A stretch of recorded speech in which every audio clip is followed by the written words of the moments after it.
Allahumma salli ala Muhammadin wa ali Muhammad.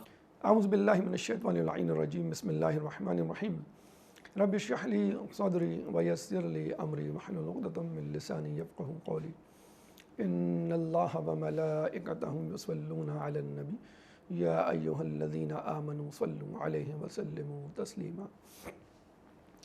You know, in Islam, knowledge has got immense significance. Allah subhanahu wa ta'ala in Surah Fatir, chapter 35, verse number 28 says, إِنَّمَا يَخْشَى اللَّهَ مِنْ عِبَادِهِ الْعُلَمَاء. For sure, those who are afraid of Allah belong to scholars. I mean, those who have knowledge, they are the people who are afraid of Allah subhanahu wa ta'ala. And it is obvious, more the knowledge you have about religion, more you will be close to Allah, more you will be afraid of His dislikes and wrath, His anger you will be afraid of. Then Allah subhanahu wa ta'ala says, Surah Zumar, chapter 39, verse number 9, هَلْ يَسْتَوِي الَّذِينَ يَعْلَمُونَ وَالَّذِينَ لَا يَعْلَمُونَ. Those who have knowledge will those be equal to those who do not have knowledge? I mean, Allah subhanahu wa ta'ala wants to say, knowledgeable and ignorance, scholars and oblivious people, those who have knowledge, those who do not have knowledge, they cannot be equal to each other. Never ever. Similarly, Allah subhanahu wa ta'ala gives order to those who do not have knowledge. What does He say? He says, فَاسْأَلُوا أَهْلَ الذِّكْرِ إِن كُنتُمْ لَا تَعْلَمُونَ. Surah Nahl, chapter 14, verse number 43. Those who do not know should concern to those who have knowledge. That means Ahlul Bayt, prophets and their successors. In Islam, hadiths and traditions and stories are there to stress upon to get the knowledge. Once a person asked Rasulullah, what is the difference between a scholar and a worshipper, abid and alim? Rasulullah replied, just like the difference between me and the least important person among you. You see the difference between the scholar and the worshipper. And it is also mentioned in traditions that in the day of judgment, abid will be ordered to go to Jannah, paradise. And alim, scholar, will be ordered to bring people whoever he wants and go to Jannah. To go to Jannah is different, far more away from taking people with you. So alim will take you to Jannah along with him. Abid will go alone. So this is the difference between the knowledge and the worship, between the scholar and the worshipper. That is why we see that Rasulullah, when he enters into the mosque of Medina, Masjid Nabawi, he sees two group of people. One is doing ibadah, one is doing knowledge, getting knowledge, one is engaged in teaching, learning. Rasulullah joined the group of learning, that is the one who is teaching and preaching Islam. So that is why it is very much important to get the knowledge, especially of deen, especially of halal and haram, so that we know, because worship and the fara'id and your duties and obligations all come from the knowledge. If you don't have the knowledge, you don't know farz, you don't know wajib, you don't know sunnah, you don't know haram, mubah, makruh. All these will be oblivious, will be ignorant or away from your eyes. Our all imam tried their best to teach and preach Islam in its real sense. That is why, even though they were deprived of their biggest right, that is from the worldly point of view, I'm talking about the biggest right in the world, that is the rulership. Even though they did not say that you do not give me The rulership, okay, I will not teach you. No. In home, in the battlefield, in the court, on the way, in bazaar, everywhere, whenever they used to get the time, they used to teach people. And they did not differentiate among who is their enemy and who is their friend. Be it a king or a beggar, a friend or foe. They gave the knowledge, they distributed the real knowledge of Islam unanimously, homogeneously, without any biased attitude.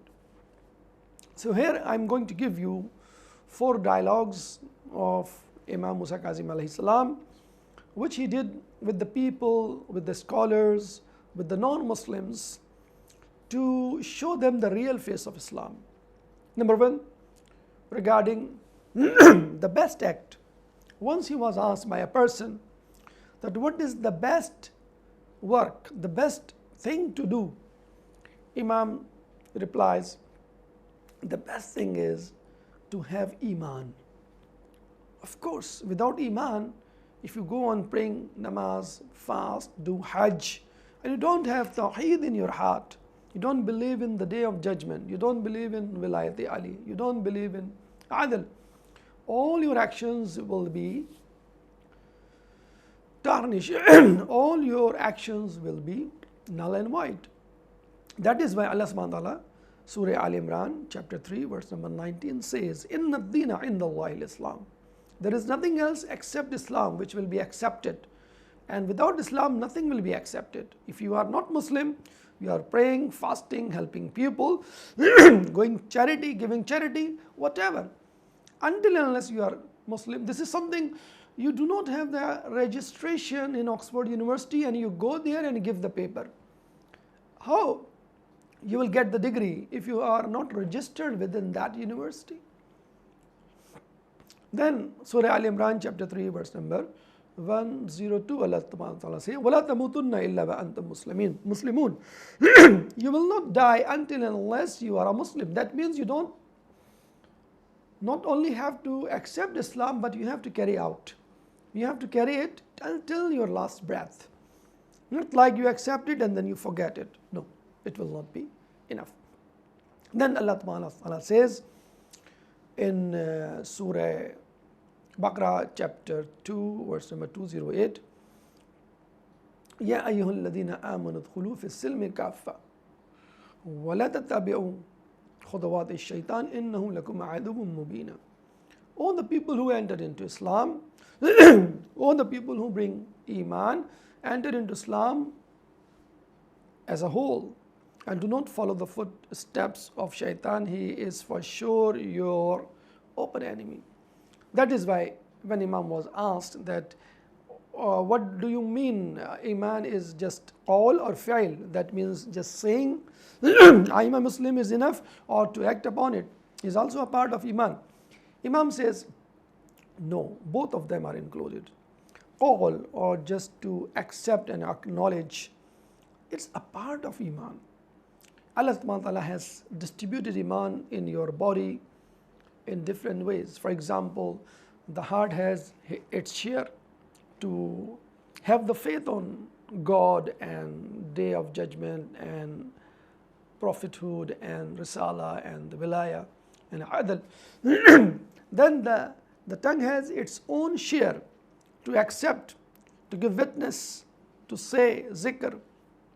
And the organs, they have own share, like hands giving charity, for example. Feet go towards the mosque, for example. So every part of the body has its own share in Iman. If half of your body is engaged in Islam, not the rest, that means you have 50% of Iman. So that is why Imam says, Iman is incomplete, Iman is complete, Iman is in between. Naqis, Kamil, and proportionally Kamil.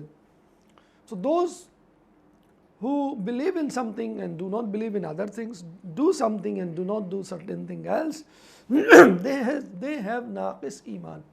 Like for example, you are a Muslim but you drink, and say that I can't stop it, I can't leave it. You are a Muslim, you tell a lie. You are a Muslim, you listen to music. So everybody has some weak point and say that no, I can't do it, I can't stop it. You are praying namaz and you say, I can't pray Fajr, this is very much hard for me, I have to skip it.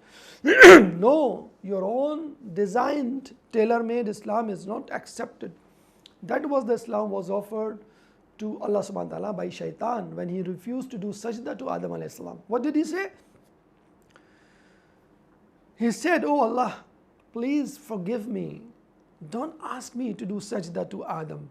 I will do ibadah. Nobody has done it to you, for you in the universe. Just exempt me from this act. This is tailor-made Islam. Allah subhanahu wa ta'ala replied, I do not want your designed Islam, I want my own designed Islam. So Allah subhanahu wa ta'ala imposes His own Islam. We cannot impose or design our own Islam. That is why those who believe in Allah and do not believe in Adl, their Islam is incomplete. Those who believe in Nabuwa but do not believe in Wilaya, their Islam is not accepted. That is why 18 Zil-Hajjah in Ghadirikum, Allah subhanahu wa ta'ala declared, Al-Yawma akmaltu lakum dinakum wa atmamtu alaykum ni'mati wa raditu lakum al-Islam adina. Today we accomplish your religion, Islam. Agreed upon, blessed upon you my blessings, bounties, and agreed upon you with this. That means until and unless you do not accept all the acts and the faith as a whole, you will not be able to enter into Islam. That is, Ya ayyuhal ladhina amanu dhulu fi silmi kaffa, completely you should enter. So this is the best thing you should do, that is Iman, and you have to enter into Iman with your whole body and soul, plus the whole of Islam you have to accept. Then once Imam was in the mosque, he saw people are surrounding some person and giving him much respect. He asked, who is this? They replied, he is the historian of Arab and he is a specialist in the family tree. Hasab, Nasab, this is what we call. Imam replies that if you know this knowledge is beneficial for you, but if you do not know, it is not harmful for you. So that is why what we say, the world of the worldly knowledge, medicine, engineering, IT, business fields, commerce, whatever, okay, that's good for you, but if you do not get and you get some other knowledge, no problem, you will not be accountable for it. A doctor will not be accountable for not getting knowledge of engineering. Or a businessman will not be accountable that he did not study medicine. So what is important then? Imam replied, Ayat Muhakkama, Faraiz Adila, and Sunnat Qa'imah. That is the ayah, the verses of Quran which are much clear about religion, you should accept them. Faraiz Adila, you should carry on your duties. And number 3, mustahabat, as much as you can. So what he replied again, elaborate further, that you should get the ma'rifat ilahi, the knowledge of God. You should get blessings, knowledge of blessings of Allah, what bounties have He has showered upon you. Then you should know demands of Allah, your duties, what does He want from you, namaz, fast, hajj, for example. Then what are the things which can expel you out of your religion, Islam? So this is, to summarize, we can say in the form of hadith, أول العلم معرفة الجبار وآخر العلم تفويض الأمر إليه. The first step is to know your God, and the last step is to surrender yourself to God. Whatever you want to do, you should do according to the will of God. Then, the third dialogue we had in the history of Imam with a priest. Once a priest met him and asked him, I have some doubts about Jannah. Can you clarify this doubt for me? He said, okay. He said, the tree of Tuba, according to us, is present in the house of Prophet Isa, which is located in Jannah. and its branches are in Jannah. This is something making sense. But according to your faith, the tree has its roots in the house of Prophet and its branches in the paradise. How does it make sense? Imam said it is very much clear. For example, the sun is in the sky and its rays come to the earth. You say, yes, okay, that makes sense. Then he says that I have read there is some shadow in the Jannah. How? What type of shadow is this? Imam says this is the time before the sunrise. There is a shadow, not night and not sun. And that will be the time of Jannah or the weather of Jannah, which Allah subhanahu wa ta'ala in Surah Furqan chapter 25 verse number 45 says, Alam tara ila rabbika kaifa dhallil mamdud maddid dhall. You don't see the shadow which your God, your Rabb has spread? That is the same shadow. Then he asked, how is it possible in Jannah that you eat something and it will not decrease in quantity? This is what we will face. Imam replied that if there is a lamp and it is benefited by 2, 3 or more people, the light of the lamp will not decrease, just like the food. Its amount will decrease in the world. But the light of the lamp will not decrease, even the person is 1 or the 10. Similarly, the food will be there. And it is what we have read in the tradition that if we eat apple in one bite, the taste will be different. In the second bite, the taste will be more delicious than the first one. Every bite, the taste will go on delicious and more delicious in intensity. Then he asked Imam that how is it possible that if I eat food, I will not have any urine or feces, that is najasa. In the world we have this. How is it possible? Imam says this is possible just like the person, just like the fetus, which is in the womb of the mother for 9 months. He eats and drinks everything, but he does not have urine and feces.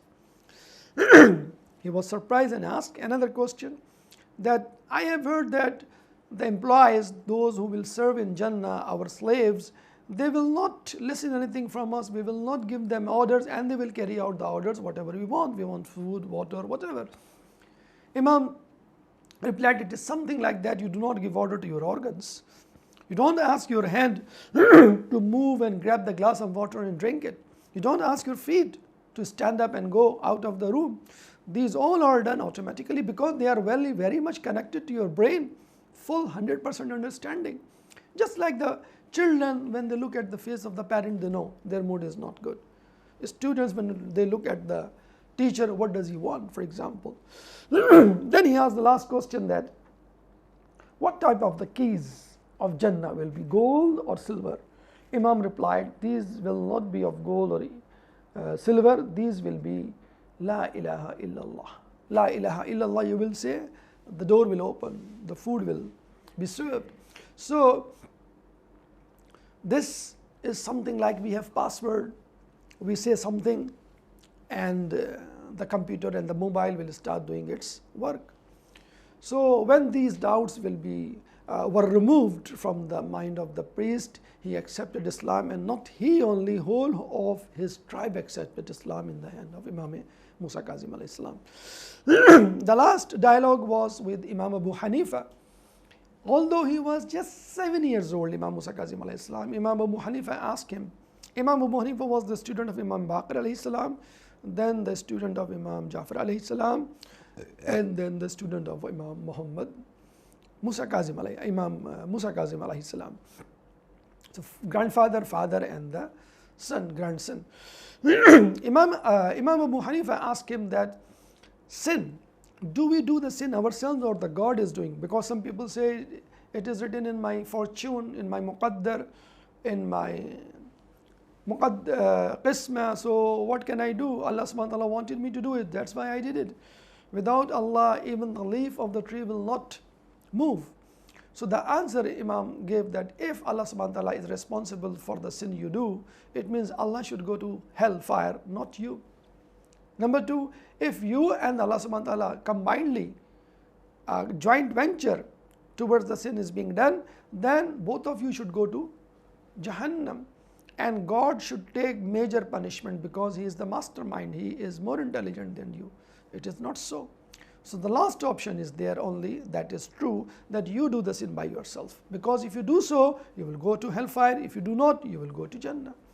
And similarly, this issue was raised among the country in this way, that the whole life is jabr, compulsion, or ikhtiyar, option.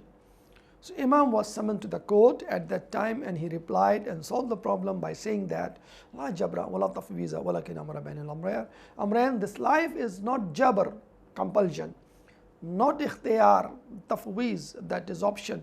It is in between the two. Like hasanat, good deeds, and the bad deeds, sayyi'at, gunah, sins, we do by ourselves.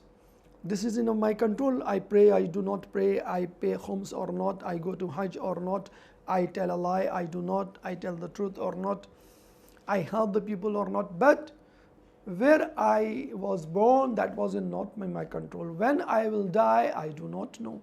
What calamities, natural disasters come across by me, for example, floods, earthquakes, war, for example, man-made calamities, these all are not in my control. What is in my control? Hasanat, good deeds, sayyi'at, bad deeds. And that is good, that I will not be accountable for the natural disasters and calamities, floods, tsunamis, earthquakes, landsliding. I will be accountable for my acts, good deeds and the bad deeds. That's good for me. And this is, you can observe around you. If the people say that in Islam there is so much restriction, don't do this, don't do this, sit like this, say like this, sleep like this, eat like this, earn this, and do not this, don't eat this, don't go for that. My dear friends, you have so many rules, regulation in your countries. You have to stop in the red signal. You have to give your 40% as tax or 15% as tax. You have to follow the rules of passport, visa, ticket, so many rules and regulations around you. So you do not bother about it. These rules, regulation for your prosperity, to maintain the society. That is why Allah subhanahu wa ta'ala has made the rules to maintain the society. If you do not have any rule in the football play, for example, handball or the football, or the length of the goal post, width of the goal post, or in the cricket, the length of the pitch and the ground area, if these rules are omitted, do whatever you want to do, play the way you want, the whole sport, the whole game will be spoiled. You will not enjoy. If you do not have anybody in front of you and you have the carry on that you win the game without play, so the whole play will be spoiled. You will not enjoy it. Tough rules, regulations are there. Even in the wrestling, there are certain rules and regulations. This is a sheer fight. So in life, you have rules and regulation around you. Why not in the life? Within yourself, you should have rules and regulation. And this is for your benefit, for the benefit of the society.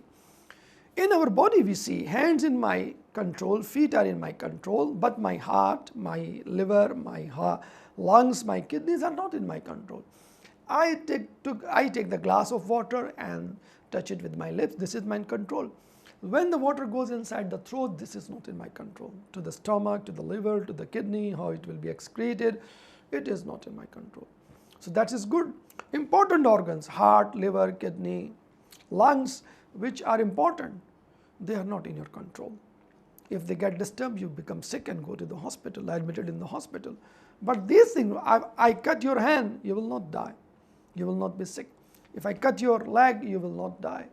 So voluntary organs which are in your control are not that much inevitable for your life. And those who are evitable your life, and those who are not in your control, that is inevitable. So this is the same way natural disasters and other things, your birth, your death is not in your control, but hasanat and sayyi'at in your control. So this is the bounty and blessing of Allah, not the restriction in religion of Islam. We pray to Allah, Allah subhanahu wa ta'ala give us opportunity to follow Islam. We pray to Allah, Allah give us opportunity to teach and preach the knowledge of Ahlul Bayt and the real face of Islam. May Allah shower His blessing upon those who are sick, who are suffering from any disease, or who are under the cruel oppressions of rulers. May Allah be hasten the reappearance of Imam Zamana and make us the soldier of Imam Zamana. ربنا تقبل منا إنك أنت السميع العليم وتب علينا إنك أنت التواب الرحيم برحمتك يا أرحم الراحمين. اللهم صل على محمد وآل محمد. اللهم صل على محمد